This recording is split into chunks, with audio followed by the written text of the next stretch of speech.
যে মানুষ যত বেশি সুন্দর চরিত্রের অধিকারী, তার থেকে মানুষ তত বেশি পরিমাণে চারিত্রিক কথাগুলো শুনে অ্যাটাকিং হতে পারে, উপকৃত হতে পারে, ফায়দা লুটতে পারে।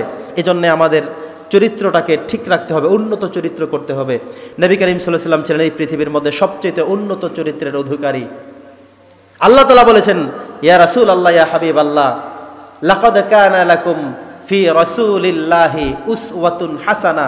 আমি আপনাকে অনেক বড়, ঠিক, কিন্তু 9-এ পড়ে, 10-এ পড়ে, ইন্টারে পড়ে, অনার্স করে, এখনো চাকরি হয়নি, উপযুক্ত, ওকে নিয়ে টেনশন বেশি। সন্ধ্যায় গেল কোথায়, বিকেলে ছিল কোথায়, রাতে আসতে দেরি হলো কেন, সকালে আবার গেল কোথায়, মেয়েকে নিয়ে চিন্তা, ছেলেকে নিয়ে চিন্তা। এই জন্য নবী করিম সাল্লাল্লাহু আলাইহি ওয়াসাল্লাম সবসময় যুবকদেরকে উৎসাহ দিতেন বেশি, যুবকদেরকে নিয়ে কথা বলতেন বেশি, যুবকদের জন্য আলোচনা করতেন বেশি, দায়িত্ব দিতেন বেশি। যখনই যত যুদ্ধ হতো, নবীজি যুবকদেরকে ধরে ধরে দাঁড় করাতেন, এই যে তুমি দাঁড়াও, তুমি দাঁড়াও, এভাবে করে করে যুবকদেরকে দাঁড় করিয়ে দিতেন। তাদের হাতেই কালেমার পতাকা, ইসলামের পতাকা, এমনকি যুদ্ধের ময়দানের যে ঝান্ডাবাহী, এটা তাদেরকে দিয়ে দিতেন। কারণ যুবকদের যে শক্তি, যে হিম্মত, তাদের মধ্যে কোনো কাপুরুষতা নেই।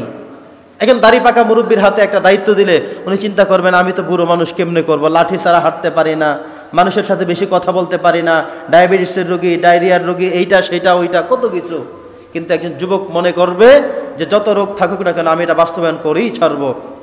এই জন্য আল্লাহ তাআলা জান্নাতে যখন আমাদেরকে প্রবেশ করাবেন, আল্লাহ ঘোষণায় দিয়েছেন, মানুষদেরকে আমি শাবাব করে, যুবক করে জান্নাতে পাঠাবো, সেখানে কোনোদিন সে আর বৃদ্ধ হবে না। সুবহানাল্লাহ। জান্নাতে প্রত্যেকটি মানুষ 33 বছরের যুবক হবে, তাগড়া যুবক হবে, হিম্মতওয়ালা হবে। কারণ জান্নাতের মধ্যে যত কাজ আছে, যত নেয়ামত আছে, সব হলো যুবকদের জন্য, শক্তিবর্ধক যারা, তাদের জন্যই হলো সব কিছু। যত হুর গেলমান দিয়ে রাখা হবে, যত খাবারের আয়োজন করা হবে, যত কিছু থাকবে, সব হলো যুবকদের জন্য। আর যদি বুড়ো মানুষ হয়ে থাকে, তাহলে উনি তো শুয়েই থাকবেন আর ঘুমাবেন, বলবেন আমার কিচ্ছু লাগবে না। এই জন্য আল্লাহ ঘোষণা দিয়েছেন, জান্নাতে যারা যাবে, বুড়ো মানুষ মারা গেলেও ওই কিয়ামতের দিন হাসরের ময়দানে সব মানুষকে আবার উঠানো হবে।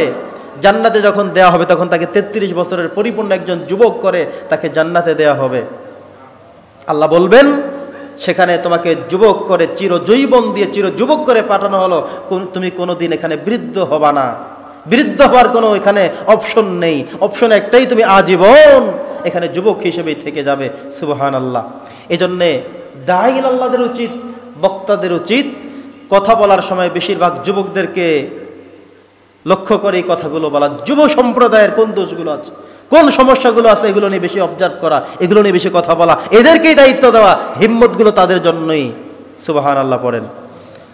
বন্ধুগণ, আবার 10 নম্বর হলো ধৈর্য এবং সহনশীল থাকা। দাওয়াত দিতে গেলে একজন এটা অ্যাটাকিং করে ফেলে, গালিগালাজ করে ফেলে, অকথ্য ভাষা কিছু বলে ফেলে, কিছু একটা করে ফেলে, কিন্তু দাঈর কাজ হলো তিনি ধৈর্যশীল হবেন, সহনশীল হবেন। আপনি এক বাড়িতে গেছেন, এরা কখনো নামাজ পড়তেই আসে না, 4-5 জন যুবক মিলে, আপনারা মিলে কিছু মুসল্লি গেলেন, এদেরকে নামাজের দাওয়াত দেবেন। যাওয়ার পরে আপনাকে তার একটা গাইল দিয়ে ফেললো যে নতুন নামাজি হয়ে গেছে। এখন আপনি তো লাঠি নিতেছেন, তাকে মারবেন, নতুন নামাজি কেন বললো, এটা করলে কি হবে? না, আপনাকে এটা ধৈর্যের সাথে মেনে নিতে হবে যে ঠিকই তো বলছে, মনে মনে ঠিকই তো বলছে, আমি তো নামাজ পড়া শুরু করলাম মাত্র অল্প কয়েকদিন, মাত্র কয়েক বছর, মাত্র কয়েক মাস, থাক এটা আমি ধৈর্যের সাথে নিয়ে নেই, গিলে ফেলবেন, তাহলেই কিন্তু সহজ। কিন্তু আপনি যদি মনে করেন আমাকে নতুন নামাজি কেন বললো, ওরে আর সার নাই, এই লাগাইয়া দিলেন, শুরু হয়ে গেল, তাহলে কখনোই আপনি দাওয়াতি কাজ করতে পারবেন না, মানুষকে আনতে পারবেন না। আপনাকে দাওয়াতি কাজ করতে হলে দাওয়াতের ল্যাঙ্গুয়েজের ভাষাগুলো আলাদা, খুব সফট হতে হবে, কোমল হতে হবে, নরম হৃদয়ের হতে হবে, নরম মনের অধিকারী হতে হবে, ধৈর্যশীল হতে হবে, সহনশীল হতে হবে। ধৈর্যশীল থাকবেন, একটা অ্যাটাকিং করে কথা বলে সহনশীল হয়ে সহন করে নেবেন। এরপরেও আপনি আপনার কাজের জন্যে, ইসলামের দিকে, সুমহান স্বার্থের জন্যে নিজের অ্যাটাকটাকে আপনি থামিয়ে দেবেন।